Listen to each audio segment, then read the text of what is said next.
नमस्कार साथियों।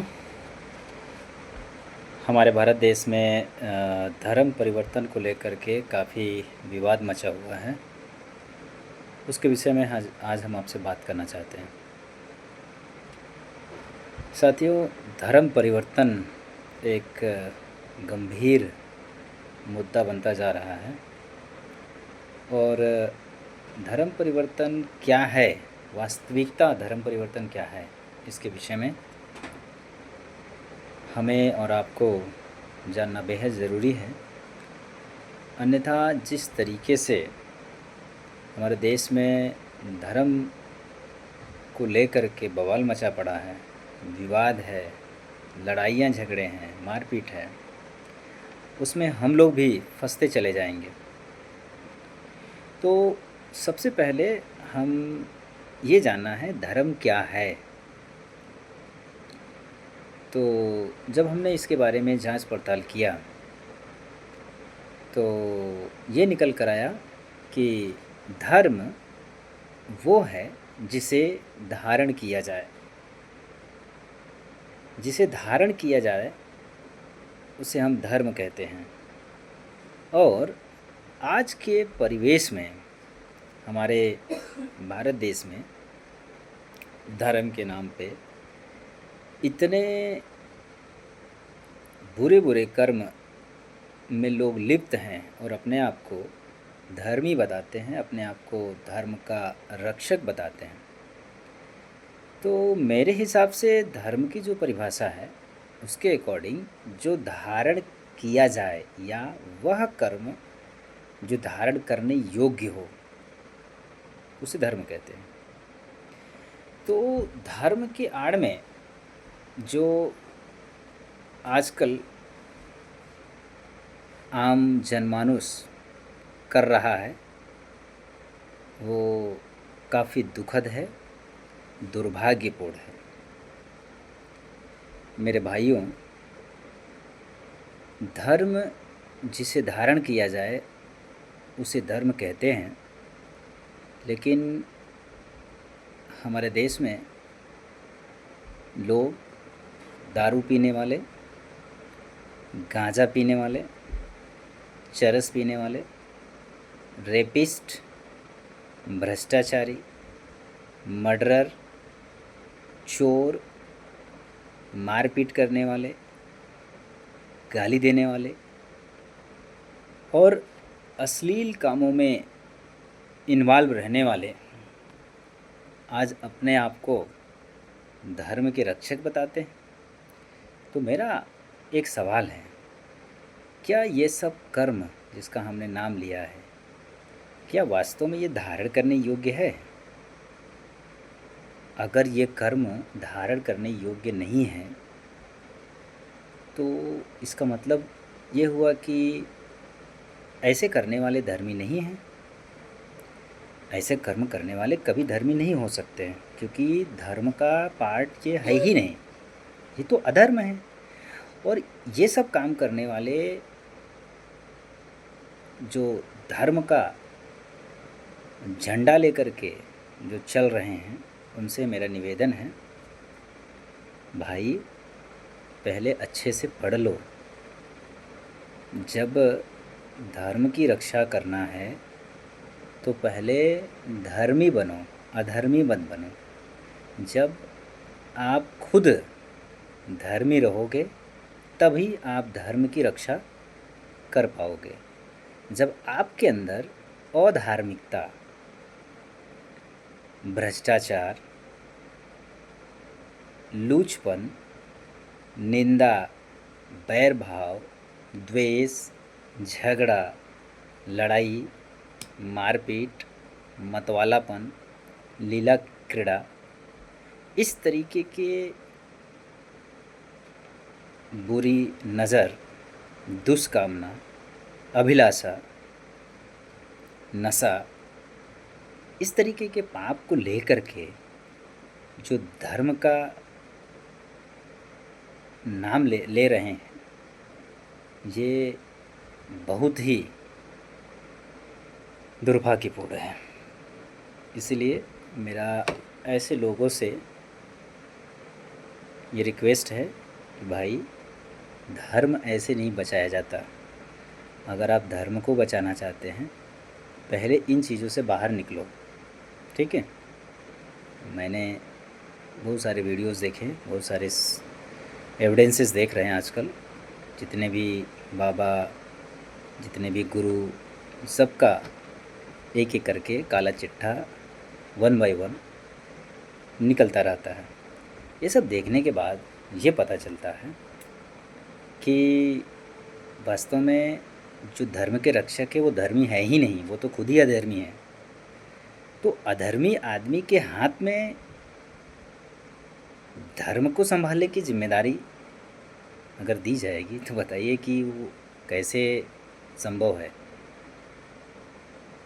ये तो ऐसे हुआ कि किसी अनपढ़ आदमी को शिक्षक बना दिया जाए और बोला जाए कि आप बच्चों को पढ़ाओ, तो कैसे पढ़ाएगा।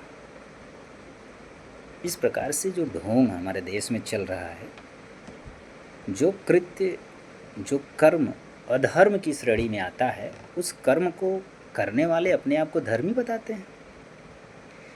कहाँ लिखा है कि किसी को मारना, हिंसा करना धर्म है। आप धर्म के नाम पर किसी की मॉब लिंचिंग कर देते हैं, पत्थर से मार देते हैं, या किसी हथियार से आप मार रहे हैं, उनको लाठी से मार रहे हैं। अरे हमारा जो देश है, जिसमें हमारे राष्ट्रपिता महात्मा गांधी जी ने भी कहा था, अहिंसा परमो धर्म, अहिंसा ही सबसे बड़ा धर्म है। और आप जो है धर्म को प्रचार प्रसार के लिए हिंसा का सहारा ले रहे हो, ये नहीं हो सकता। एक धर्मी व्यक्ति का पहचान नहीं हो सकता, नहीं हो सकता, नहीं हो सकता। मैं तो कहूँगा जो लोग धर्म की रक्षा के लिए अधर्म का सहारा लेते हैं वो अपने धर्म की रक्षा कभी भी नहीं कर पाएंगे। वो अपने धर्म को और डुबो देंगे, ख़त्म कर देंगे, सत्यानाश कर देंगे। इसलिए मेरे भाई, मेरी बहनें, सही से समझ लो, जो अच्छाई है, जो भलाई है, जो प्रेम है, वही है धर्म। जो न्याय है, आपके अंदर न्याय नहीं है, न्याय चरित्र नहीं है, अन्याय बढ़ता जा रहा है। किसी को आप माफ़ नहीं कर सकते, किसी से प्रेम नहीं कर सकते, आपके अंदर नफ़रत बढ़ता जा रहा है। और ये नफ़रत सबके अंदर आप फैलाते जा रहे हैं। और आप बोलते हैं कि मैं धर्म का रखवाला हूँ, धर्म का रक्षक हूँ। नहीं, ये झूठ है। अधर्म का काम करने वाला कभी भी धर्मी नहीं हो सकता। धर्म का रक्षक अधर्मी कभी नहीं हो सकता। इसलिए कृपया करके अपने अंदर सुधार लाइए। और धर्मांतरण का जो जहाँ तक बात है कि मंदिर में जाने वाला हर व्यक्ति हिंदू नहीं होता, जहाँ तक मैं जानता हूँ। मस्जिद में जाने वाला हर व्यक्ति मुसलमान नहीं होता। गिरजाघर, चर्च में जाने वाला हर व्यक्ति ईसाई नहीं होता। तो आप किस आधार पे किसी को अरेस्ट कर रहे हो। एक प्रार्थना सभा चल रही है, लोग अपने ईश्वर से प्रार्थना कर रहे हैं, उनके करीब है, उनसे आत्मा परमात्मा का मिलन हो रहा है, और आप उनको अरेस्ट कर रहे हो, आप उन पर मार रहे हो, पीट रहे हो, उनको जेल में डाल रहे हो। ये कौन सा धर्म सिखाता है कि मतलब अपने धर्म में दूसरों को कन्वर्ट करने के लिए, अपने धर्म में लोगों को लाने के लिए किसी को मारो पीटो। ऐसा कहीं लिखा है क्या? धर्म की रक्षा के लिए इस तरीके का कहीं हिंसा शब्द का प्रयोग करना बताया गया है क्या? मैं तो जानता हूँ संविधान हमें आर्टिकल 19 से 25 में हमें स्वतंत्रता दिया है।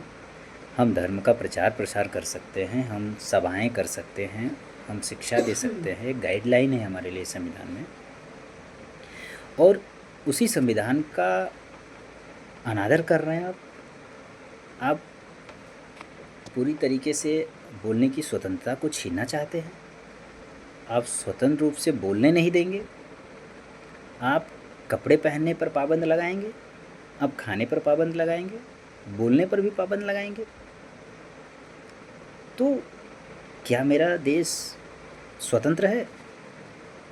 क्या 1947 में हमें स्वतंत्रता मिली है? और कल 15 अगस्त है। इस 15 अगस्त के शुभ अवसर पर मैं आपसे यही सवाल कर रहा हूँ। जिस देश में इस तरीके के माहौल को बनाया गया हो, आदमी के अंदर डर है, जो खुल कर के किसी को स्वीकार नहीं कर सकता, किसी को मान नहीं सकता, किसी से प्रार्थना नहीं कर सकता, और आप किस तरीके से धर्म की परिभाषा देते हैं? हम आपको कितने एविडेंसेस दे सकते हैं, कितने प्रमाण दे सकते हैं कि हमारे मोदी जी पोप फ्रांसिस से मिलने गए हैं, चर्च में गए हैं, चादर चढ़ाएं, कई बार मस्जिद में गए हैं, हमारे मुख्यमंत्री जी मस्जिद में गए हैं, मज़ार पे चादर चढ़ाने गए हैं, आपको कई फ़ोटो में उपलब्ध करा सकता हूँ। तो किसी एक धार्मिक स्थल पर जा कर के वहाँ पर थोड़ा समय बैठने से, प्रार्थना करने से उनका धर्मांतरण हो जाता है। किस सबूत के आधार पर आप क्रिश्चियन लोगों पर अटैक कर रहे हैं, हमें आज तक समझ में नहीं है। और बोलते हैं कि किसी को कुछ दे करके, पैसे देकर या चावल देकर, आटा दे करके हैं उनका धर्म परिवर्तन कराया जा रहा है। मतलब आपका ये कहना है कि भारत के लोग बिकाऊ हैं, भारत के लोगों को आटे और चावल से ख़रीदा जा सकता है? आप यही कहना चाहते हैं? हमारे भारत के लोग इतने गिर चुके हैं कि थोड़े से चावल और थोड़े से आटा में बिक जाएंगे? आप ये कहना चाहते हैं कि भारत के लोग अनपढ़ हैं, गँवार हैं, उनको अकल नहीं है, किसको मानना चाहिए, किसको नहीं मानना चाहिए?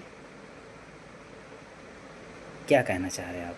क्या साबित करना चाह रहे हैं कि हमारे भारत के लोगों को बुद्धि नहीं है, हमारे भारत के लोगों को समझ नहीं है, उनको पढ़ाया जा सकता है, उनको बहकाया जा सकता है? इस साइंस के युग में हमारा भारत देश कहाँ से कहाँ चला गया। हर गांव में, हर घर में लोग पढ़े लिखे लोग हैं, वेल एजुकेटेड लोग हैं, और उनको स्वतंत्रता है, किसी को माने, उनको बोलने की स्वतंत्रता है, आपके संविधान ने दिया है, हमारे संविधान ने दिया है। और आप उसी संविधान को चैलेंज करते हैं और आप बोलते हैं कि हम धर्म की रक्षा करते हैं। बहुत दुखद। और मुझे लगता है कि आप बहकाव में हैं, आपको बहकाया गया है। जो भी झुंड है, जो भी झुंड इस धर्म का लड़ाई में शामिल है, जो ये कह रहा है कि हम धर्म की लड़ाई लड़ रहे हैं, हम अपने धर्म की रक्षा कर रहे हैं, तो मेरे भाई आप एक साजिश के शिकार हैं, मैं दावे के साथ कह सकता हूँ। आपको कोई एक ऐसा समूह मिला है जो आपको ब्रेन वॉश करता है, जो आपके अंदर नफ़रत भरता है, प्रेम नहीं, आपके अंदर जहर भर रहा है।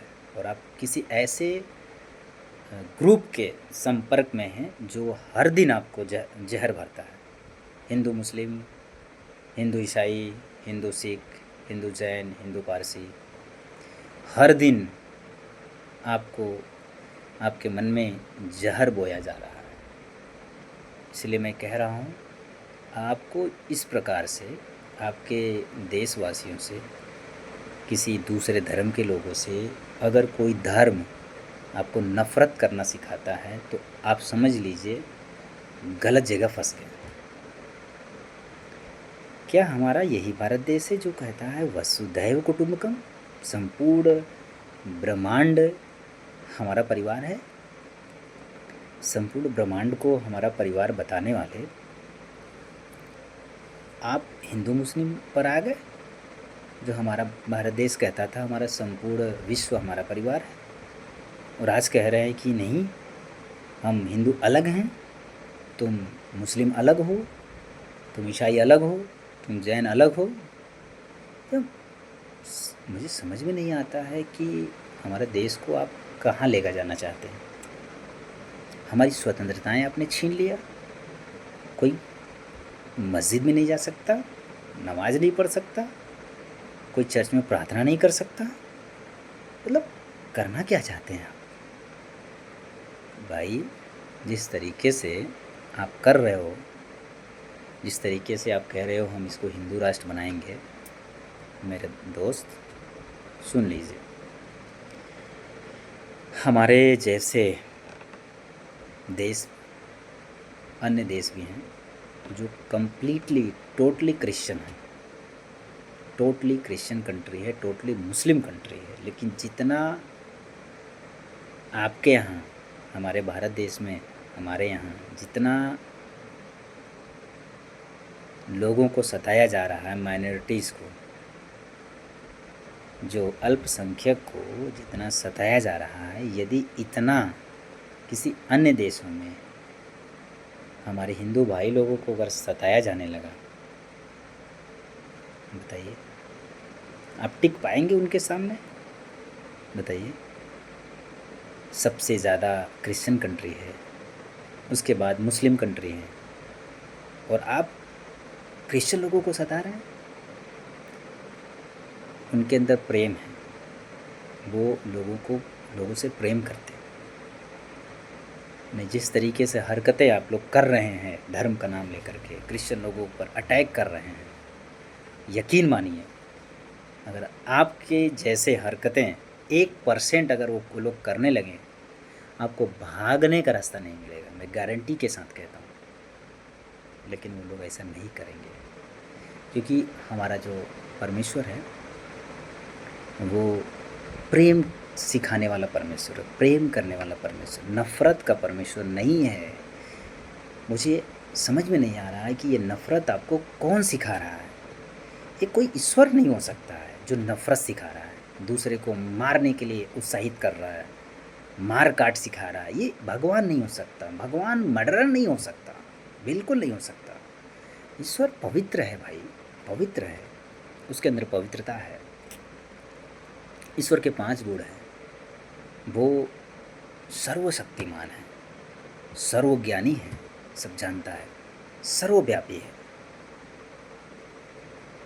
सर्वशक्तिमान, सर्वज्ञानी, सर्वव्यापी और मृत्युंजय, मृत्यु को जीतने वाला है। परमेश्वर को मृत्यु मार नहीं सकता, जैसा प्रभु यीशु मसीह के समय में हुआ। प्रभु यीशु मसीह को मृत्यु मार नहीं पाई। वो कलवरी क्रूस पर बलिदान होने के बाद जब कब्र में रखे गए, तीसरे दिन वह जी उठे और यह साबित किए कि ईश्वर को मृत्यु ख़त्म कभी नहीं कर सकता। तो वो तो परमेश्वर की व्यवस्था के अनुसार उनको मरना था, हमारे आपके पाप के लिए वो बलिदान हुए, हमें स्वतंत्र किए, हमें गुलामी से स्वतंत्र किए। असली गुलामी, जो असली गुलामी से स्वतंत्र करने वाले हमारे प्रभु यीशु मसीह हैं, जो हम स्वतंत्रता दिवस हम मनाने वाले हैं कल के दिन 15 अगस्त को। तो ये जो हमें स्वतंत्रता मिला है भाई, हमारे देश को स्वतंत्र रहने दो। कृपया करके आपसे निवेदन है, हमारे देश को फिर से गुलामी में मत ढकेलो, मत ढकेलो। जीने दो सबको, जो जहाँ खुश है उसको जीने दो, जो चर्च जाकर खुश है उसको जाने दो भाई, जो गिरजाघर जाना चाहता है, जो मस्जिद जाना चाहता है, जो गुरुद्वारा जाना चाहता है, जाने दो, उसको जीने दे अपनी ज़िंदगी भाई। काहे किसी को पीछे पड़े हुए हो? क्यों किसी के अधिकार को हनन करते हो? बताइए। आप बहुत से देशों में अल्पसंख्यक हैं, अगर वो लोग ऐसा आपके साथ करने लगे तो बताओ आपकी क्या स्थिति होगी? कौन सा मुँह रह जाएगा आपका? आप बहुत से देशों में अल्पसंख्यक के रूप में हैं, लेकिन आपके साथ ऐसा बर्ताव नहीं किया जा रहा है। लेकिन आप जो यहाँ कर रहे हैं, बहुत ही बुरा बर्ताव हो रहा है मसीह लोगों के सामने, जिनको आप ईसाई कहते हैं। बहुत ही गलत हो रहा है और ये बहुत ही दुखद है। चारों तरफ से सूचनाएं आ रही हैं, चारों तरफ से खबरें आ रही हैं, कभी झारखंड से, कभी छत्तीसगढ़ से, कभी मध्य प्रदेश से, कभी उत्तर प्रदेश से। बहुत ही दुखद है। ऐसा बिल्कुल संविधान के खिलाफ है और धर्मशास्त्र के भी खिलाफ है। मैं इसका खंडन करता हूँ और ऐसे गैंग का मैं विरोध करता हूँ, चाहे कोई भी गैंग इसके पीछे है जो लोगों को भड़काने का काम करती है। भाई मैं फिर से कह रहा हूँ कि प्रार्थना करने से धर्म परिवर्तन नहीं होता, गिरजाघर जाने से धर्म परिवर्तन नहीं होता, मस्जिद जाने से धर्म परिवर्तन नहीं होता। आपके हमारे मुख्यमंत्री कितने बार जाकर मज़ार पर चढ़ाए हैं चादर? क्या वो मुसलमान हो गए क्या? पूछिए उनसे। फिर अगर कोई जा रहा है आप उसको बोलते हैं कन्वर्ट हो गया, कन्वर्ट हो गया। अरे भाई, किसी की स्वतंत्रता आप छीन रहे हो। हर राजनेता सब जगह हो जाता है, जो राजनेता है हर जगह जाता है। वो क्रिश्चियन लोगों के पास जाएगा, मुस्लिम लोगों के पास जाएगा, क्योंकि उसको वोट चाहिए, सबके पास जाएगा। उस समय वो धर्म नहीं देखता है। लेकिन यही नेता जीतने के बाद आपको भड़काता है, धर्म धर्म लड़वाता है, और आप लड़ रहे हैं। कहाँ किस लड़ाई में अटके पड़े हैं? बाहर निकलिए, एक अच्छी ज़िंदगी जिए, नफ़रत बंद करिए। नफ़रत से हमारा देश नहीं चल सकता। नफ़रत हमारे देश की ज़रूरत नहीं है। हमारे देश की ज़रूरत प्रेम की है। प्रेम का संदेश जो ईसा मसीह लेकर आए। उन्होंने कहा, कोई एक गाल पर तुम्हारे थप्पड़ मारे, दूसरा भी फेर दो। ऐसे प्रेम की ज़रूरत है। और आज हमारे मसीह लोग, क्रिश्चियन लोग ऐसा कर रहे हैं। नहीं, आप यकीन मानिए, क्रिश्चियन लोग को जितना सताया जा रहा है, इतना किसी और कौम को आप सता के देखिए, आपको समझ में आ जाएगा इसका परिणाम क्या होता है। जितना सहनशीलता हमारे क्रिश्चियन लोगों के अंदर है, मसीह लोगों के अंदर है, उतना सहनशीलता और किसी कौम में भी नहीं है। जितना प्रेम, जितना ये सेवा करते हैं गरीबों का, बेसहारों का, कोढ़ी लोगों के बीच में, विकलांग लोगों के बीच में, स्कूल बनवाना, हॉस्पिटल बनवाना, ये सब जो काम कर रहे हैं, ये सब आपके ही देश में कर रहे हैं, विदेश में नहीं कर रहे हैं, आपके ही लोगों के लिए कर रहे हैं। और आप बोल रहे हैं कि ऐसा करके वो धर्मांतरण करते हैं। बताइए, ऐसा करने से धर्मांतरण करते हैं? अरे ऐसा कर रहे हैं, लोगों की ज़रूरत है। और लोग अगर उनके चर्च में जा रहे हैं, उनकी मर्ज़ी है, अगर उनको वहाँ सुख शांति मिल रहा है तो जा रहे हैं। पर अभी तक हमें कोई भी ऐसा प्रमाण नहीं मिला जो हमें ये दिखाया गया हो कि किसी दबे कुचले को, किसी छोटे SC ST OBC में से किसी भी या आदिवासी को ज़बरदस्ती कोई धर्मांतरण करवाया हो। कोई भी एक आकर के बयान दे कि इन्होंने हमारा ज़बरदस्ती धर्मांतरण करवाया। नहीं, सिर्फ झूठे आरोप लगाकर उनको फंसा दो। कोई भी एक एलिगेशन लगा दो। अभी तो आपके मुख्यमंत्री जी आपके साथ हैं, इसलिए और आप और भी बढ़ चढ़ कर इसमें भाग ले रहे हैं किसी को फंसाने के लिए। कृपया मत करो। बहुत ही ये गलत हो रहा है हमारे मसीही कम्युनिटी के साथ। इसलिए आपसे निवेदन है, इस तरीके के बहकावे में ना आए। ऐसा कुछ नहीं होता है। मैं भी चर्च में जाता हूँ, मैं भी प्रार्थना करता हूँ। मैं हिंदू धर्म में पैदा हुआ, पला बढ़ा। पटेल कम्युनिटी में मेरा जन्म हुआ और आज भी मेरा सर्टिफिकेट में सब कुछ वही है। मेरा पहनावा वही है, मेरा खान पान वही है, मेरा परिवार वही है, मेरा रहन सहन वही है। सिर्फ चर्च में जाकर 1-2 घंटा प्रार्थना कर देने से आप मुझे धर्मांतरण का आरोप लगाते हैं। मुझे तकलीफ़ नहीं है जाने में, आपको क्यों तकलीफ़ है? मुझे तकलीफ़ होना चाहिए। अगर मुझ पर कोई एलिगेशन लगाता है, मेरे साथ कोई अन्याय करता है तो मैं बोलूँगा ना। मुझे दर्द हो रहा होगा तो आप मेरा दर्द को बोल रहे हैं कि मेरे लोगों को धर्मांतरण कर रहे हैं, क्यों? जिसको दर्द हो रहा है वो बोलेगा या आप बोलेंगे, ये बताएं हमको। इसलिए कृपया करके गुमराह ना करिए, इस तरीके का बचकाना बातें से बाहर निकलिए। ऐसा कुछ नहीं होता है, लोगों को जीने दीजिए, जियो और जीने दो बस। वसुधैव वसुधैव कुटुंबकम का जो नारा है उसको बरकरार रखो, ठीक है। और अहिंसा परमो धर्म, अहिंसा का सहारा लो, हिंसा का सहारा मत लो। आपसे बहुत ही निवेदन है, इस तरीके से हमारे मसीह लोगों को मत सताओ। इसका परिणाम बहुत बुरा होगा अगर इस तरीके से आप लोग करते रहे तो। इससे ज़्यादा मैं और कुछ नहीं कहूँगा। प्रभु आपको क्षमा करें और आपको सद्बुद्धि दे। धन्यवाद। सब कुछ है मसीह की।